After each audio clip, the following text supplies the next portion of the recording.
ಏಷ್ಯಾವನ್ನು ವೈವಿಧ್ಯತೆಗಳ ಖಂಡ ಎಂದು ಕರೆಯುತ್ತಾರೆ. ಸ್ಥಾನವಶ ಖಂಡವು 1 ಡಿಗ್ರಿ -16 ಉತ್ತರದಿಂದ 77 ಡಿಗ್ರಿ -41 ಉತ್ತರ ಅಕ್ಷರ ಹಾಗೂ 26 ಡಿಗ್ರಿ -4 ಪೂರ್ವದಿಂದ 169 ಡಿಗ್ರಿ -40 ಪಶ್ಚಿಮ ರೇಖಾಂಶಗಳು ನಡುವೆ ವಿಸ್ತೀರ್ಣವೇ ಮೇಲೆ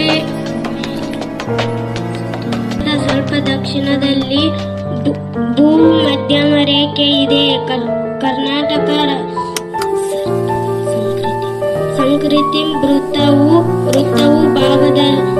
ಭಾರತದ ಮತ್ತು ಅರಬ್ಬಿಗಳ ಮೂಲಕ ಆಯುಕ್ತವಾಗಿವೆ. ವಿಸ್ತೀರ್ಣ ಏಷ್ಯಾ ಖಂಡ ಒಟ್ಟು 4 ಮಿಲಿಯನ್ ಚದರ ಕಿಲೋಮೀಟರ್ಗಳು.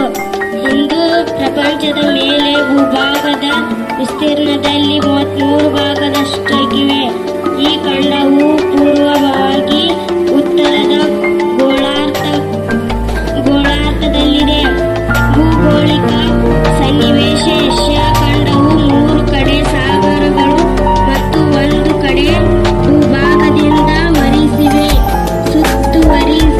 ಸುತ್ತುವರಿಸಿರುವ ಸಾಗರಗಳೆಂದರೆ ಉತ್ತರದಲ್ಲಿ ಪೆಸಿಫಿಕ್ ಮತ್ತು ದಕ್ಷಿಣದಲ್ಲಿ ಹಿಂದೂ ಸಾಗರಗಳು, ಪಶ್ಚಿಮಕ್ಕೆ ಯುರೋಪ್ ಖಂಡವಿದೆ. ಏಷ್ಯಾ ಮತ್ತು ಯುರೋಪ್ ಖಂಡಗಳು ಗಡಿಯು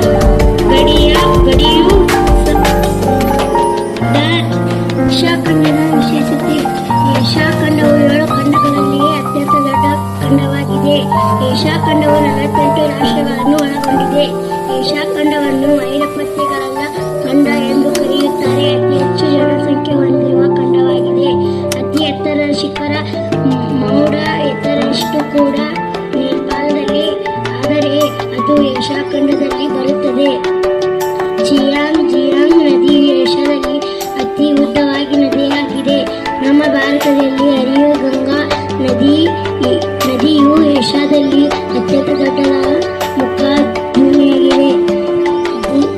ಗೋಬಿ ಮರುಭೂಮಿ ಏಷ್ಯಾ ಖಂಡದ ದೊಡ್ಡ ಮರುಭೂಮಿಯಾಗಿದೆ. ಟೆಪಿಟ್ ಪ್ರಸ್ಥಭೂಮಿಯ ಅತಿ ಎತ್ತರವಾದ ಭೂಮಿಯಾಗಿದೆ. ಟೆಪಿಟ್